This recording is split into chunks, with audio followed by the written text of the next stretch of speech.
അപ്പോൾ ലക്ഷ്യയുടെ ബുക്കാണ് നമ്മൾ ഡിസ്കസ് ചെയ്യാൻ പോകുന്നത്. അതിൽ ഫസ്റ്റ് ചാപ്റ്ററായ യൂറോപ്യന്മാരുടെ വരവ്, സ്റ്റെപ്പിംഗ് സ്റ്റോൺ നമുക്ക് നോക്കാം.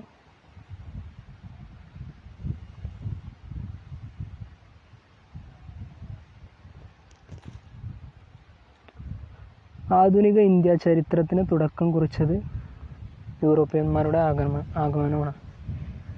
അപ്പോൾ ആധുനിക ഇന്ത്യ ചരിത്രത്തിന് തുടക്കം കുറിച്ചത് യൂറോപ്യന്മാരുടെ ആഗമനമാണ്.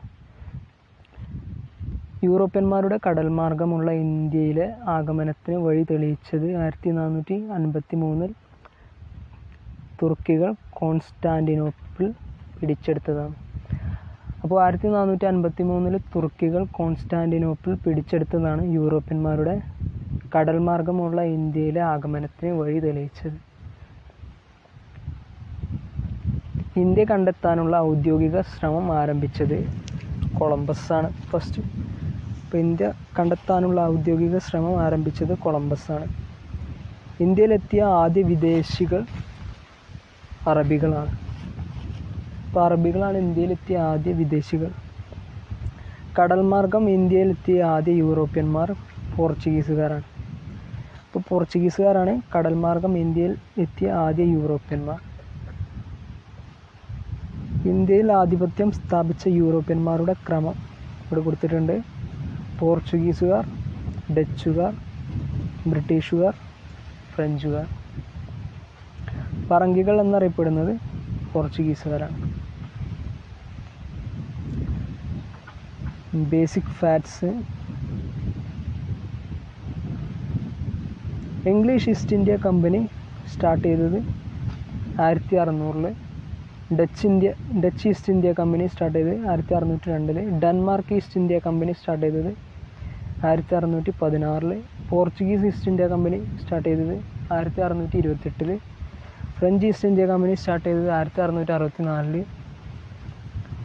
Swedish East India Company start ചെയ്തത് 1731.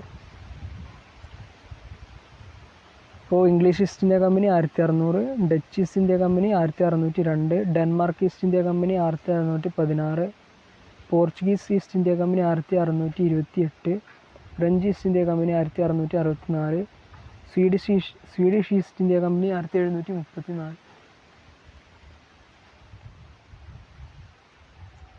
പരന്ത്രീസുകാർ എന്നറിയപ്പെടുന്നത് ഫ്രഞ്ചുകാർ, ലന്തക്കാർ എന്നറിയപ്പെടുന്നത് ഡച്ചുകാർ, വെള്ളക്കാർ എന്നറിയപ്പെടുന്നത് ബ്രിട്ടീഷുകാർ. പരന്ത്രീസുകാർ എന്നറിയപ്പെടുന്നത് ഫ്രഞ്ചുകാർ, ലന്തക്കാർ എന്നറിയപ്പെടുന്നത് ഡച്ചുകാർ, വെള്ളക്കാർ എന്നറിയപ്പെടുന്നത് ബ്രിട്ടീഷുകാർ. ഏതു നൂറ്റാണ്ടിലാണ് യൂറോപ്യർ വ്യാപാരത്തിനായി കേരള തീരത്തെത്തുന്നത്? ഇപ്പോൾ 15-ാം നൂറ്റാണ്ടിൻ്റെ അവസാനത്തിലാണ് യൂറോപ്യന്മാർ വ്യാപാരത്തിനായി കേരള തീരത്ത് എത്തുന്നത്. അടുത്ത പേജിലേക്ക് പോകാം. പോർച്ചുഗീസുകാർ. Vasco da Gama, admiral of Indian ocean.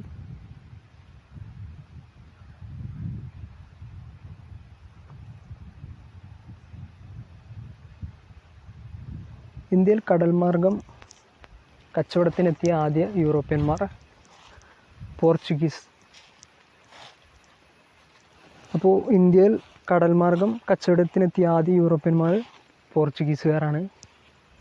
കടൽ മാർഗം ഇന്ത്യയിലെത്തിയ ആദ്യ യൂറോപ്യൻ വാസ്കോ ഡ ഗാമ. അപ്പോൾ വാസ്കോ ഡ ഗാമയാണ് കടൽ മാർഗം കടൽ മാർഗം ഇന്ത്യയിലെത്തിയ ആദ്യ യൂറോപ്യൻ വാസ്കോ ഡ ഗാമയാണ്. വാസ്കോ ഡ ഗാമ ഇന്ത്യയിലേക്കുള്ള ഐതിഹാസിക യാത്ര ആരംഭിച്ച സ്ഥലം ലിസ്ബണാണ്. 1497 ലിസ്ബണിൽ വെച്ചാണ് വാസ്കോ ഡ ഗാമ ഇന്ത്യയിലേക്കുള്ള ഐതിഹാസിക യാത്ര ആരംഭിച്ചത്. വാസ്കോ ഡ ഗാമയെ ഇന്ത്യയിലേക്ക് അയച്ച പോർച്ചുഗീസ് ഭരണാധികാരി മാനുവൽ I. അപ്പോൾ മാനുവൽ I ആണ് വാസ്കോ ഡ ഗാമയെ ഇന്ത്യയിലേക്ക് അയച്ച പോർച്ചുഗീസ് ഭരണാധികാരി. വാസ്കോ ഡ ഗാമ കേരളത്തിൽ ആദ്യമായി എത്തിയത് 1498 മെയ് 20-നാണ്. അപ്പോൾ 1498 മെയ് 20-നാണ് വാസ്കോ ഡ ഗാമ കേരളത്തിൽ ആദ്യമായി എത്തിയത്. 1498 കോഴിക്കോട് ചേമഞ്ചേരി പഞ്ചായത്തിലെ കാപ്പാട് കടപ്പുറത്ത് പന്തലായനി ബീച്ചിലാണ് വാസ്കോഡഗാമ കപ്പലിറങ്ങിയത്. അപ്പോൾ വാസ്കോഡഗാമ 1498 കോഴിക്കോട് ചേമഞ്ചേരി പഞ്ചായത്തിലെ കാപ്പാട് കടപ്പുറത്ത് പന്തലായനി ബീച്ചിലാണ് കപ്പലിറങ്ങിയത്. വാസ്കോഡഗാമയ്ക്കൊപ്പം കേരളത്തിലെത്തിയ പോർച്ചുഗീസ് നാവികനാണ് അൽവാരോ വെൻഹോ. അപ്പോൾ അൽവാരോ വെൻഹോവാണ് കേരളത്തിൽ വാസ്കോഡഗാമയ്ക്കൊപ്പം എത്തിയ പോർച്ചുഗീസ് നാവികൻ. വാസ്കോഡഗാമ സഞ്ചരിച്ച കപ്പലാണ് സെൻറ്റ് ഗബ്രിയേലാണ് വാസ്കോഡഗാമ സഞ്ചരിച്ച കപ്പൽ. വാസ്കോഡഗാമയെ ആദ്യ യാത്രയിൽ അനുഗമിച്ച കപ്പലുകളാണ് സെൻറ്റ് റാഫേൽ, സെൻറ്റ് ബറിയോ. അപ്പോൾ സെൻറ്റ് റാഫേൽ, സെൻറ്റ് ബറിയോ ഇവയാണ് വാസ്കോഡഗാമയെ ആദ്യ യാത്രയിൽ അനുഗമിച്ച കപ്പലുകൾ. വാസ്കോഡഗാമയോട് കച്ചവടത്തിന് എതിർപ്പ് കാട്ടിയ കേരളത്തിലെ ഭരണാധികാരി. ഇപ്പോൾ കേരളത്തിലെ വാസ്കോഡഗാമയോട് കച്ചവടത്തിന് എതിർപ്പ് കാണിച്ച കേരളത്തിലെ ഭരണാധികാരിയാണ് കോഴിക്കോട് സാമൂതിരി. വാസ്കോഡഗാമ ലിസ്ബണിലേക്ക് മടങ്ങിപ്പോയ വർഷം 1499. 1499 വാസ്കോഡഗാമ ലിസ്ബണിലേക്ക് മടങ്ങിപ്പോയത്.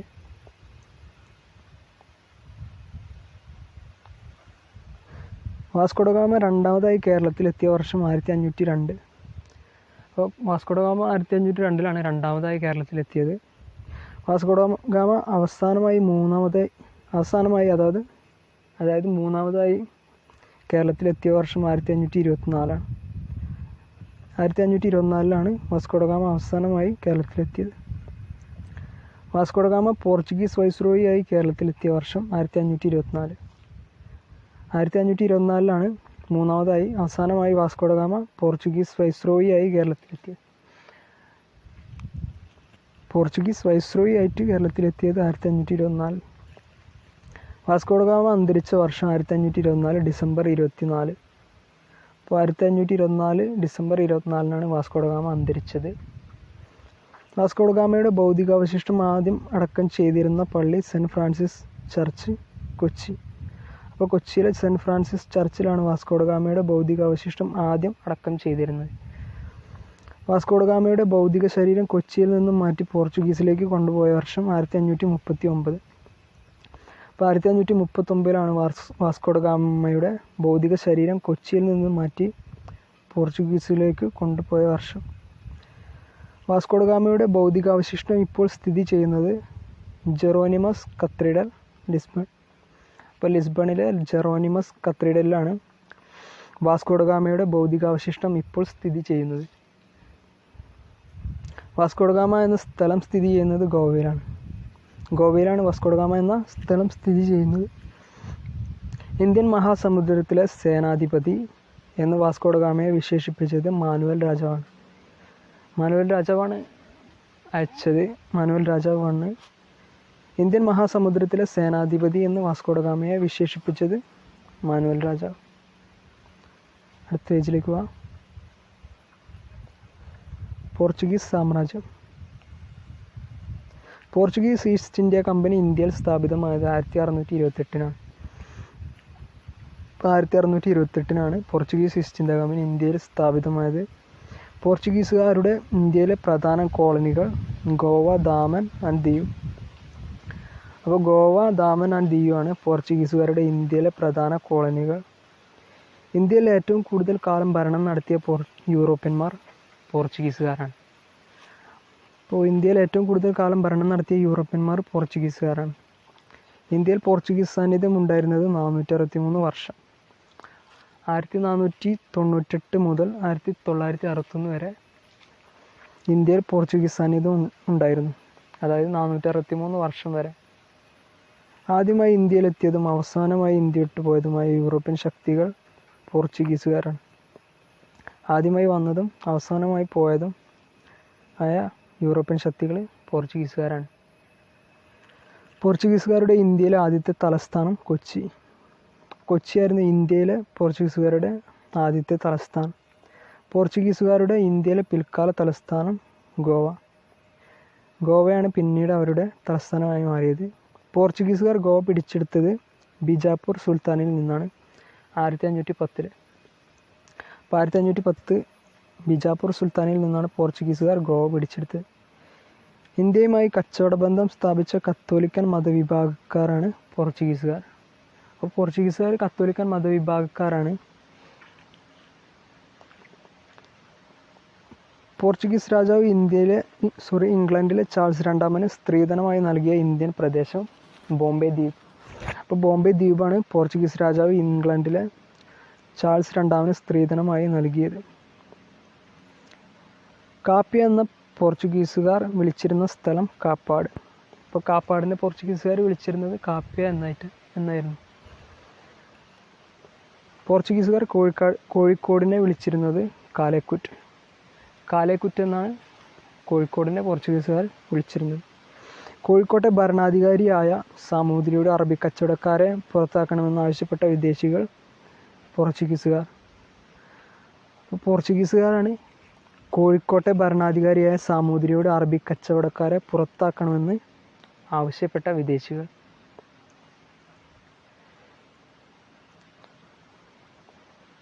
1513 പോർച്ചുഗീസുകാരും സാമൂതിരിയും തമ്മിൽ ഒപ്പുവെച്ച സന്ധിയാണ് കണ്ണൂർ സന്ധി.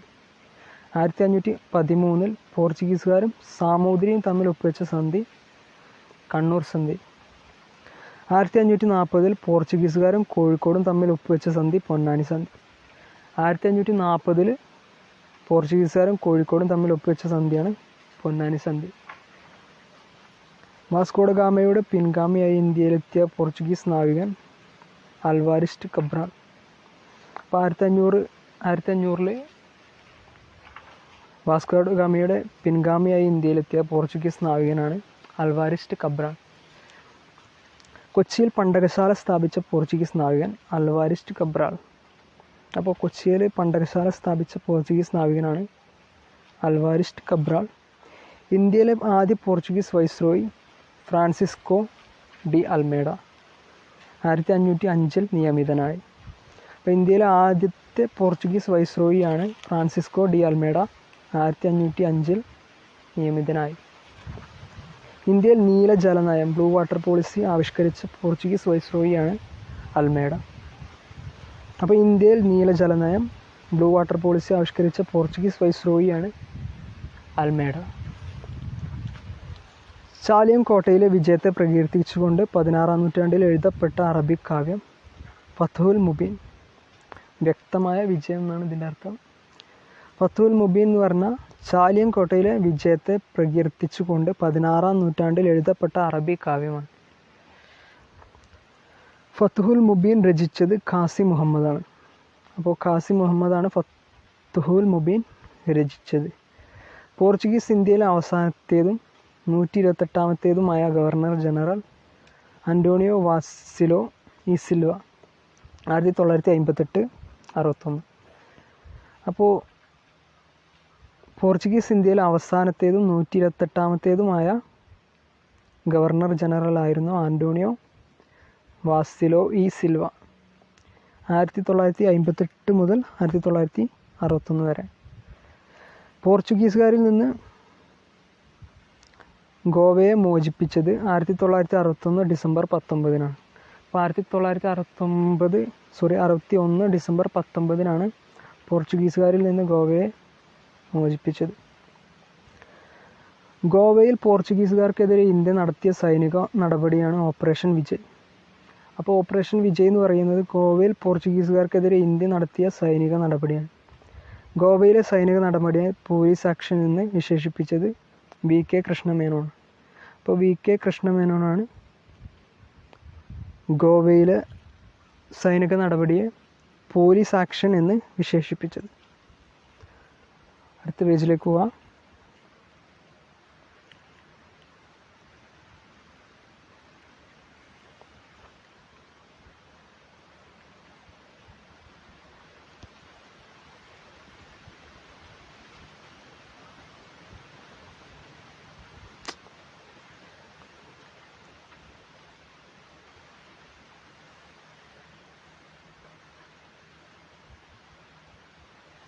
അൽബുക്കർക്ക്. ഇന്ത്യയിലെ രണ്ടാമത്തെ പോർച്ചുഗീസ് വൈസ്രോയിയാണ് അൽബുക്കർക്ക്.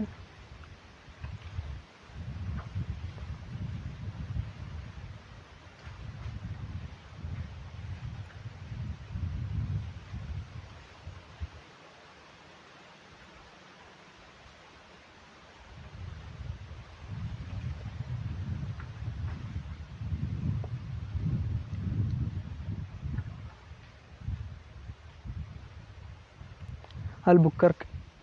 ഇന്ത്യയിലെ രണ്ടാമത്തെ പോർച്ചുഗീസ് വൈസ്രോയിയാണ് അൽബുക്കർക്ക്. ഇന്ത്യയിൽ പോർച്ചുഗീസ് സാമ്രാജ്യത്തിൻ്റെ സ്ഥാപകനായി അറിയപ്പെടുന്ന വ്യക്തിയാണ് അൽബുക്കർക്ക്.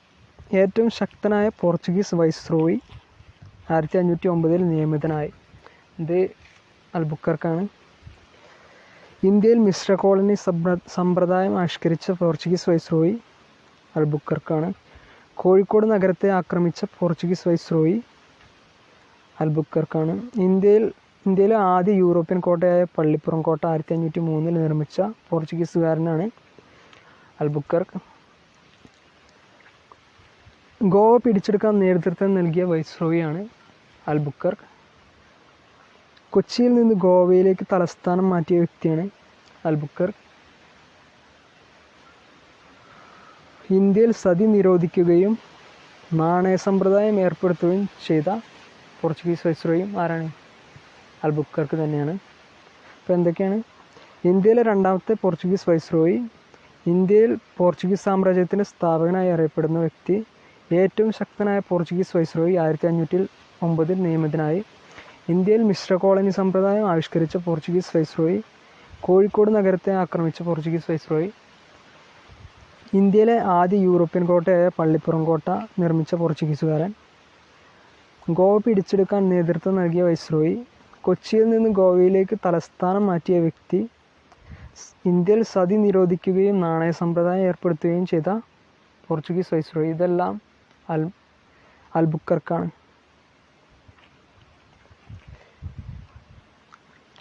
ആഫ്രിക്കയിലെ ശുഭപ്രതീക്ഷ മുനമ്പ് ചുറ്റി സഞ്ചരിച്ച ആദ്യ പോർച്ചുഗീസ് നാവികനാണ് ബാർത്തലോമിയോ ഡയസ്. 1488 ആഫ്രിക്കയിലെ ശുഭപ്രതീക്ഷ മുനമ്പ് ചുറ്റി സഞ്ചരിച്ച ആദ്യ പോർച്ചുഗീസ് നാവികനാണ് ബർത്തലോമിയോ ഡയസ്. 1488. കരമാർഗം ഇന്ത്യയിൽ ആദ്യമായി എത്തിയ പോർച്ചുഗീസ് സഞ്ചാരി പെറോഡ കോവിൽഹ. അപ്പോൾ പെറോഡ കോവിൽഹ ആണ് കരമാർഗം ഇന്ത്യയിൽ ആദ്യമായി എത്തിയ പോർച്ചുഗീസ് സഞ്ചാരി. വാസ്കോഡ ഗാമയുടെ ഭൗതിക ശരീരം അടക്കം ചെയ്ത പോർച്ചുഗലിലെ പള്ളിയാണ് ജെറോണിമസ് കത്തീഡ്രൽ ലിസ്ബണിൽ. അപ്പോൾ ജെറോണിമസ് കത്തീഡ്രലാണ് ലിസ്ബണിലെ വാസ്കോഡ ഗാമയുടെ ഭൗതിക ശരീരം അടക്കം ചെയ്ത പള്ളി. കൊച്ചിയിലെ സെൻറ്റ് ഫ്രാൻസിസ് കത്തീഡ്രൽ നിർമ്മിച്ചത് പോർച്ചുഗീസുകാരാണ്. കേരളത്തിലെ പോർച്ചുഗീസ് അതിക്രമങ്ങളെക്കുറിച്ച് സൂചന നൽകുന്ന ഷെയ്ഖ് സൈനുദ്ദീൻ രചിച്ച കൃതിയാണ് തുഹ്ഫത്തുൽ മുജാഹിദീൻ. അപ്പോൾ ഷെയ്ഖ് സൈനുദ്ദീൻ രചിച്ച തുഹ്ഫത്തുൽ മുജാഹിദീൻ എന്ന് പറയുന്നത് കേരളത്തിലെ പോർച്ചുഗീസ് അതിക്രമങ്ങളെക്കുറിച്ചാണ്. കേരളത്തിൽ രചിക്കപ്പെട്ട ആദ്യ ചരിത്രകൃതിയായി പണ്ഡിതന്മാർ കണക്കാക്കുന്ന കൃതിയാണ് തുഹ്ഫത്തുൽ മുജാഹിദീൻ. തുഹ്ഫത്തുൽ മുജാഹിദീനാണ് കേരളത്തിൽ രചിക്കപ്പെട്ട ആദ്യ ചരിത്രകൃതിയായി പണ്ഡിതന്മാർ കണക്കാക്കുന്നത്. അപ്പോൾ തുഹ്ഫത്തുൽ മുജാഹിദീൻ രചിച്ച ഭാഷ അറബിയാണ്. അറബി ഭാഷയിലാണ് തുഹ്ഫത്തുൽ മുജാഹിദീൻ രചിച്ചത്. തുഹ്ഫത്തുൽ മുജാഹിദീൻ രചിച്ച കാലഘട്ടം 16-ാം നൂറ്റാണ്ടാണ്. അപ്പോൾ 16-ാം നൂറ്റാണ്ടിലാണ് തുഹ്ഫത്തുൽ മുജാഹിദീൻ രചിച്ചത്. കുഞ്ഞാലി മരക്കാർ സാമൂതിരിയുടെ നാവിക സൈന്യത്തിൻ്റെ മേധാവിത്വം വഹിച്ചിരുന്നവരാണ് കുഞ്ഞാലി മരക്കാർ. അപ്പോൾ സാമൂതിരിയുടെ നാവിക സൈന്യത്തിൻ്റെ മേധാവിത്വം വഹിച്ചിരുന്നത് കുഞ്ഞാലി മരക്കാറാണ്. മരക്കാർ എന്ന സ്ഥാനപ്പേര് നൽകിയത് സാമൂതിരിയാണ്. അപ്പോൾ സാമൂതിരിയാണ് മരക്കാർ എന്ന സ്ഥാനപ്പേര് നൽകിയത്. കുഞ്ഞാലിമാരുടെ ആസ്ഥാനം കോട്ടക്കലാണ്. കോട്ടക്കൽ അതായത് പുതുപ്പട്ടണം കോട്ട, അതാണ് കുഞ്ഞാലിമാരുടെ ആസ്ഥാനം. കുഞ്ഞാലി മരക്കാർ ഒന്നാമൻ്റെ യഥാർത്ഥ നാമം കുട്ടി അഹമ്മദ് അലി. കുട്ടി അഹമ്മദ് അലി എന്നാണ് കുഞ്ഞാലി മരക്കാർ ഒന്നാമൻ്റെ യഥാർത്ഥ നാമം. കുഞ്ഞാലി മരക്കാർ രണ്ടാമൻ്റെ യഥാർത്ഥ നാമം കുട്ടി പോക്കർ അലി എന്നാണ്. അപ്പോൾ കുട്ടി പോക്കർ അലി എന്നാണ് കുഞ്ഞാലി മരക്കാർ രണ്ടാമൻ്റെ യഥാർത്ഥ നാമം. ഇന്ത്യൻ തീരത്ത് ആദ്യമായി നാവികസേന രൂപീകരിച്ചത് കുഞ്ഞാലി മരക്കാർ സെക്കൻഡാണ്. അപ്പോൾ കുഞ്ഞാലി മരക്കാർ സെക്കൻഡാണ് ഇന്ത്യൻ തീരത്ത് ആദ്യമായി നാവികസേന രൂപീകരിച്ചത്. പടമരക്കാർ, പാട്ടുമരക്കാർ എന്നീ പേരുകളിൽ അറിയപ്പെട്ടിരുന്നത് കുഞ്ഞാലി മരക്കാർ മൂന്നാമനാണ്. അപ്പോൾ കുഞ്ഞാലി മരക്കാർ മൂന്നാമനാണ് പടമരക്കാർ, പട്ടുമരക്കാർ എന്നീ പേരുകളിൽ അറിയപ്പെട്ടിരുന്നത്.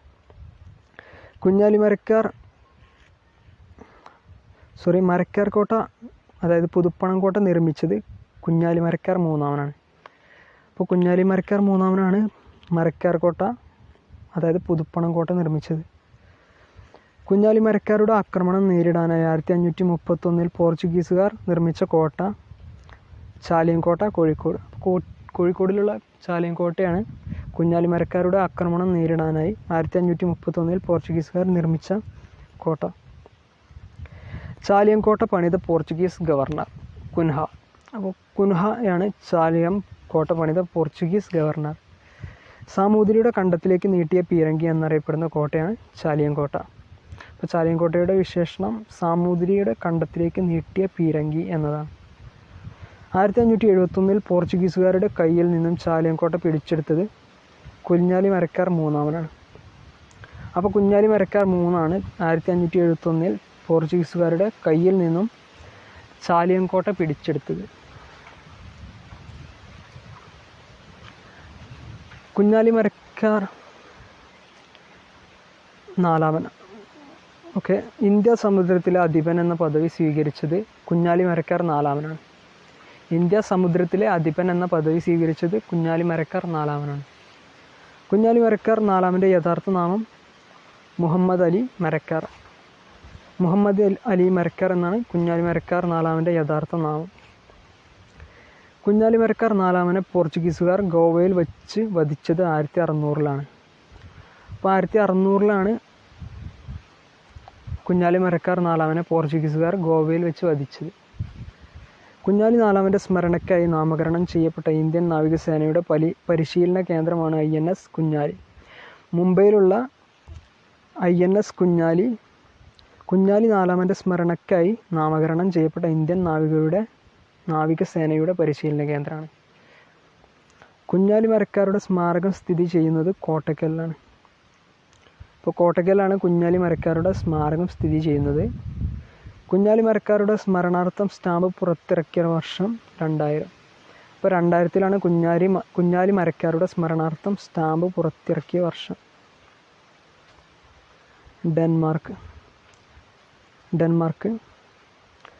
ഡെൻമാർക്ക് ഈസ്റ്റ് ഇന്ത്യ കമ്പനി സ്ഥാപിതമായ വർഷം 1616. അപ്പോൾ 1616-ലാണ് ഡെൻമാർക്ക് ഈസ്റ്റ് ഇന്ത്യ കമ്പനി സ്ഥാപിതമായത്. ഡെൻമാർക്ക് ഈസ്റ്റ് ഇന്ത്യ കമ്പനിയുടെ രൂപീകരണത്തിന് മുഖ്യ പങ്കുവഹിച്ച രാജാവ് ക്രിസ്റ്റ്യൻ ഫോറാണ് ഡെൻമാർക്ക് ഈസ്റ്റ് ഇന്ത്യ കമ്പനിയുടെ രൂപീകരണത്തിന് മുഖ്യ പങ്കുവഹിച്ച രാജാവ്. ഡെൻമാർക്കുകാർ ഇന്ത്യയിൽ ആദ്യ ഫാക്ടറി സ്ഥാപിച്ചത് 1620-ലാണ്. അപ്പോൾ 1620-ലാണ് ഡെൻമാർക്കുകാർ ഇന്ത്യയിൽ ആദ്യമായി ഫാക്ടറി സ്ഥാപിച്ചത്. ഡെൻമാർക്കിൻ്റെ നിയന്ത്രണത്തിലുള്ള എല്ലാ കമ്പനികളും ബ്രിട്ടന് വിറ്റത് 1848-ലാണ്. 1848-ലാണ് ഡെൻമാർക്കിൻ്റെ നിയന്ത്രണത്തിലുള്ള എല്ലാ കമ്പനികളും ബ്രിട്ടന് വിറ്റത്. ഡെൻമാർക്ക് ഈസ്റ്റ് ഇന്ത്യ കമ്പനിയുടെ ഫാക്ടറികൾ ഉണ്ടായിരുന്ന ഇന്ത്യയിലെ സ്ഥലങ്ങളാണ് ട്രാൻക്യൂബാർ തമിഴ്നാട്, സെറാംപൂർ ബംഗാൾ. അപ്പോൾ ഡെൻമാർക്ക് ഈസ്റ്റ് ഇന്ത്യ കമ്പനിയുടെ ഫാക്ടറികൾ ഉണ്ടായിരുന്ന ഇന്ത്യയിലെ സ്ഥലങ്ങളാണ് ട്രാൻക്യൂബാർ തമിഴ്നാട്, സെറാംപൂർ ബംഗാൾ. ട്രാൻക്യൂബാർ ഇപ്പോൾ അറിയപ്പെടുന്നത് തരങ്കമ്പാടി തമിഴ്നാട്. അപ്പോൾ ട്രാൻക്യൂബാർ ഇപ്പോൾ അറിയപ്പെടുന്ന പേരാണ് തരങ്കമ്പാടി, തമിഴ്നാട്ടിലാണ് ഉള്ളത്.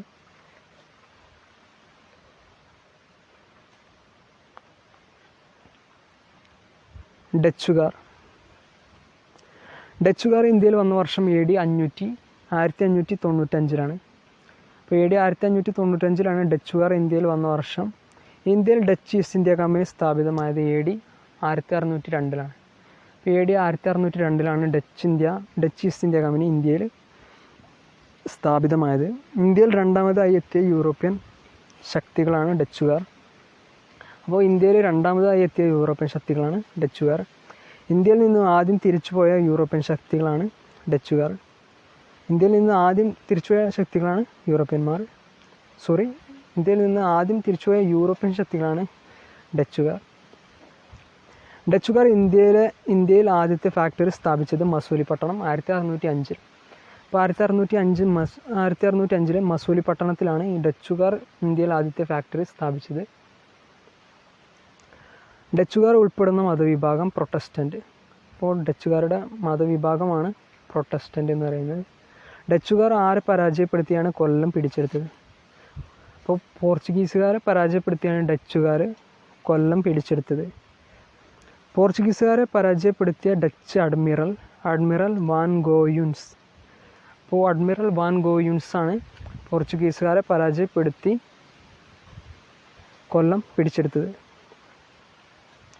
ഡച്ചുകാർ പോർച്ചുഗീസുകാരിൽ നിന്നും കൊല്ലം പിടിച്ചെടുത്ത വർഷം 1658. അപ്പോൾ 1658 ഡച്ചുകാർ പോർച്ചുഗീസുകാരിൽ നിന്നും കൊല്ലം പിടിച്ചെടുത്തത്. ഡച്ചുകാർ പോർച്ചുഗീസുകാരിൽ നിന്നും കൊച്ചി പിടിച്ചെടുത്ത വർഷം 1663. അപ്പോൾ 1663 ഡച്ചുകാർ പോർച്ചുഗീസുകാരിൽ നിന്നും കൊച്ചി പിടിച്ചെടുത്തത്. ഇനി ഡച്ചുകാരും മാർത്താണ്ഡവർമ്മയും തമ്മിൽ നടന്ന യുദ്ധം കുളച്ചൽ യുദ്ധം. അപ്പോൾ കുളച്ചൽ യുദ്ധം എന്ന് പറയുന്നത് ഡച്ചുകാരും മാർത്താണ്ഡവർമ്മയും തമ്മിൽ നടന്ന യുദ്ധമാണ് കുളച്ചൽ യുദ്ധം.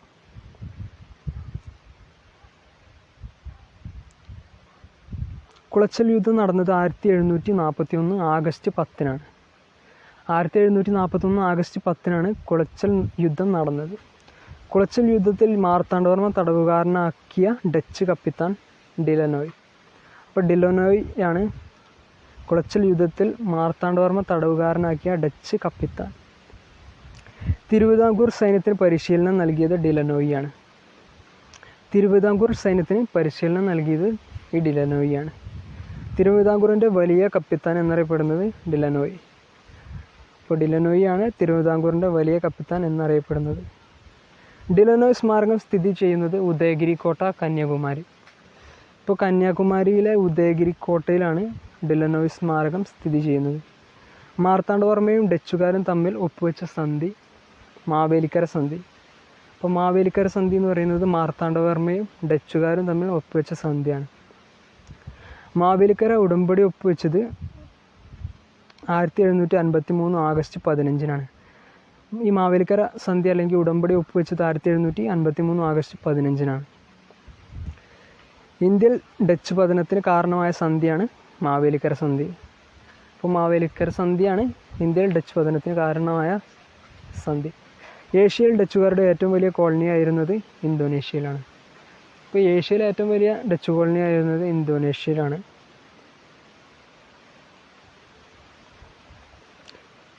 ഫ്രഞ്ചുകാർ. ഇന്ത്യയിൽ അവസാനം എത്തിയ യൂറോപ്യൻ ശക്തിയാണ് ഫ്രഞ്ചുകാർ.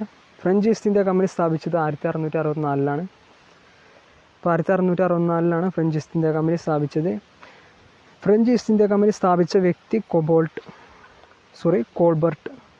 കോൾബർട്ടാണ് ഫ്രഞ്ച് ഈസ്റ്റ് ഇന്ത്യ കമ്പനി സ്ഥാപിച്ച വ്യക്തി. ഫ്രഞ്ച് ഈസ്റ്റ് ഇന്ത്യ കമ്പനി സ്ഥാപിക്കുന്ന സമയത്ത് ഫ്രഞ്ച് ചക്രവർത്തിയാണ് ലൂയി 14. അപ്പോൾ Louis 14 French East India company സ്ഥാപിക്കുന്ന സമയത്ത് ഫ്രഞ്ച് ചക്രവർത്തി. ഇന്ത്യയിലെ ആദ്യത്തെ French director general Francois Martin.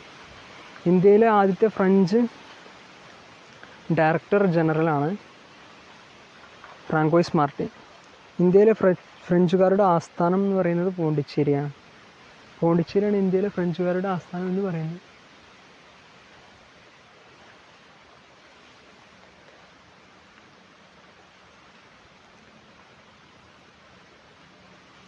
പോണ്ടിച്ചേരിയുടെ പിതാവ് എന്നറിയപ്പെടുന്നത് ഫ്രാങ്കോയിസ് മാർട്ടിൻ. അപ്പോൾ ഫ്രാങ്കോയിസ് മാർട്ടിനാണ് പോണ്ടിച്ചേരിയുടെ പിതാവ് എന്ന് പറയപ്പെടുന്നത്. 1663 ഫ്രഞ്ചുകാർ ഇന്ത്യയിൽ ആദ്യത്തെ വ്യാപാര കേന്ദ്രം ആരംഭിച്ചത് സൂററ്റിലാണ്. അപ്പോൾ സൂററ്റിലാണ് 1668 ഫ്രഞ്ചുകാർ ഇന്ത്യയിൽ ആദ്യത്തെ വ്യാപാര കേന്ദ്രം ആരംഭിച്ചത്.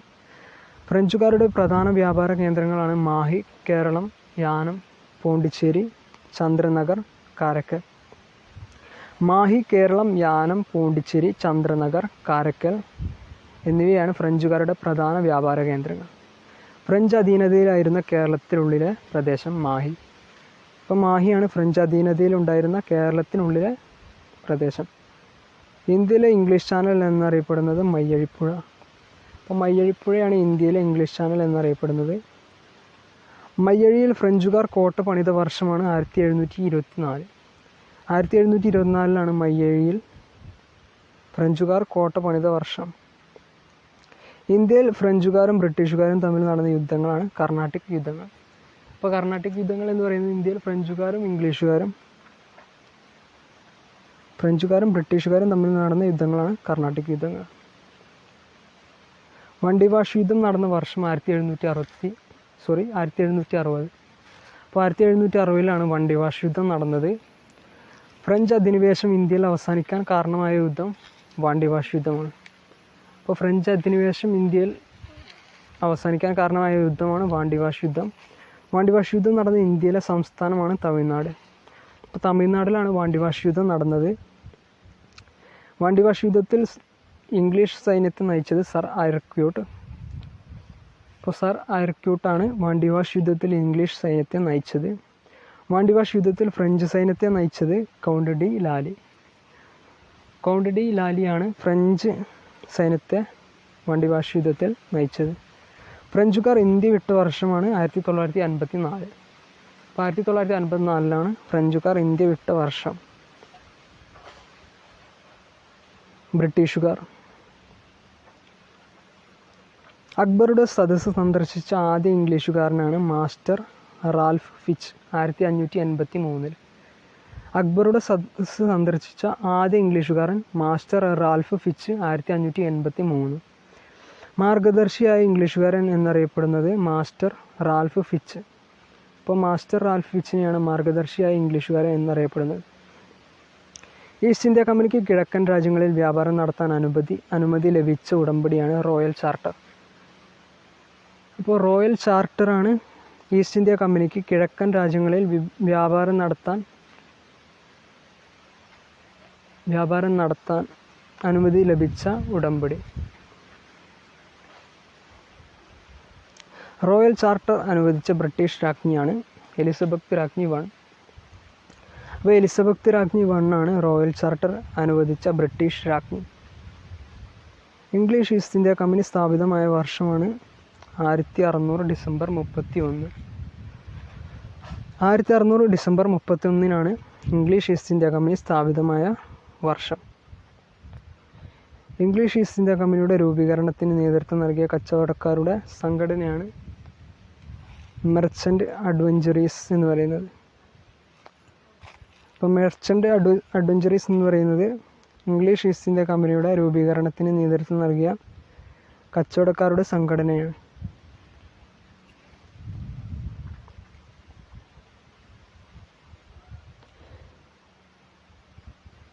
ഇംഗ്ലീഷ് ഈസ്റ്റ് ഇന്ത്യ കമ്പനിയെ നിയന്ത്രിക്കുന്നതിനു വേണ്ടി ബ്രിട്ടീഷ് പാർലമെൻറ്റ് പാസാക്കിയ ആദ്യ നിയമമാണ് റെഗുലേറ്റിംഗ് ആക്ട് 1773.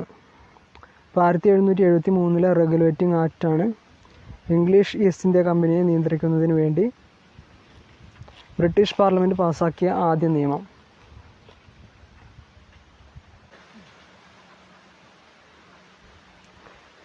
ഇന്ത്യയിൽ ആദ്യത്തെ ബ്രിട്ടീഷ് ഫാക്ടറി സ്ഥാപിച്ച സ്ഥലം സൂററ്റ്. അപ്പോൾ സൂററ്റിലാണ് ഇന്ത്യയിൽ ആദ്യത്തെ ബ്രിട്ടീഷ് ഫാക്ടറി സ്ഥാപിച്ചത്. ഇംഗ്ലീഷ് ഈസ്റ്റ് ഇന്ത്യ കമ്പനിയുടെ രൂപീകരണത്തിന് മുൻപ് ഇന്ത്യയിൽ വ്യാപാരം നടത്തിയിരുന്ന ഇംഗ്ലീഷുകാരനാണ് ജോൺ മിൽഡൺ ഫോൾ. അപ്പോൾ ജോൺ മിൽഡൺ ഫോൾ ആണ് ഇംഗ്ലീഷ് ഈസ്റ്റ് ഇന്ത്യ കമ്പനിയുടെ രൂപീകരണത്തിന് മുൻപ് ഇന്ത്യയിൽ വ്യാപാരം നടത്തിയിരുന്ന ഇംഗ്ലീഷുകാരൻ. ഈസ്റ്റ് ഇന്ത്യ കമ്പനിയുടെ ആദ്യ നാമമാണ് ജോൺ കമ്പനി. അപ്പോൾ ജോൺ കമ്പനി എന്നറിയപ്പെട്ടിരുന്നത് ഈസ്റ്റ് ഇന്ത്യ കമ്പനിയാണ്. ഇന്ത്യയിലെത്തിയ ഈസ്റ്റ് ഇന്ത്യ കമ്പനിയുടെ കപ്പൽ എന്ന് പറയുന്നത് ഹെക്ടറാണ്. ഹെക്ടർ എന്നാണ് ഇന്ത്യയിലെത്തിയ ഈസ്റ്റ് ഇന്ത്യ കമ്പനിയുടെ കപ്പലിനെ പറയുന്ന പേര്. ഈസ്റ്റ് ഇന്ത്യ കമ്പനി സ്ഥാപിക്കുന്ന സമയത്ത് ഇന്ത്യൻ ചക്രവർത്തി ആയിരുന്നു അക്ബർ. അപ്പോൾ അക്ബറാണ് ഈസ്റ്റ് ഇന്ത്യ കമ്പനി സ്ഥാപിക്കുന്ന സമയത്ത് ഇന്ത്യൻ ചക്രവർത്തി.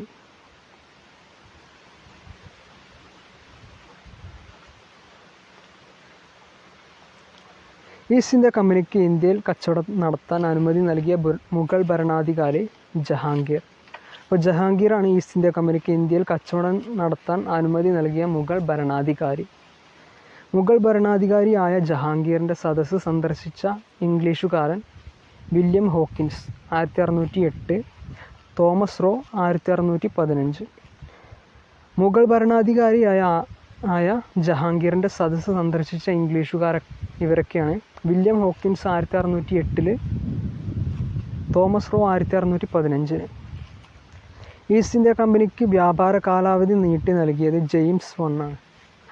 അപ്പോൾ ജെയിംസ് 1 ആണ് ഈസ്റ്റ് ഇന്ത്യ കമ്പനിക്ക് വ്യാപാര കാലാവധി നീട്ടി നൽകിയത്. 1644 സെൻറ്റ് ജോർജ് കോട്ട സ്ഥാപിച്ചത് ഫ്രാൻസിസ് ഡേ മദ്രാസിലായിരുന്നു. അപ്പോൾ മദ്രാസിൽ ഫ്രാൻസിസ് ഡേ ആണ് 1644 സെൻറ്റ് ജോർജ് കോട്ട സ്ഥാപിച്ചത്. ഈസ്റ്റ് ഇന്ത്യ കമ്പനിയുടെ തലസ്ഥാനം സൂററ്റിൽ നിന്ന് ബോംബെയിലേക്ക് മാറ്റിയത് 1687 അപ്പോൾ 1687 ഈസ്റ്റ് ഇന്ത്യ കമ്പനിയുടെ തലസ്ഥാനം സൂററ്റിൽ നിന്നും ബോംബെയിലേക്ക് മാറ്റിയത്. ബ്രിട്ടീഷുകാർ ഇന്ത്യയിൽ ആദ്യമായി സ്ഥാപിച്ച കോട്ടയാണ് സെൻറ്റ് ജോർജ് കോട്ട.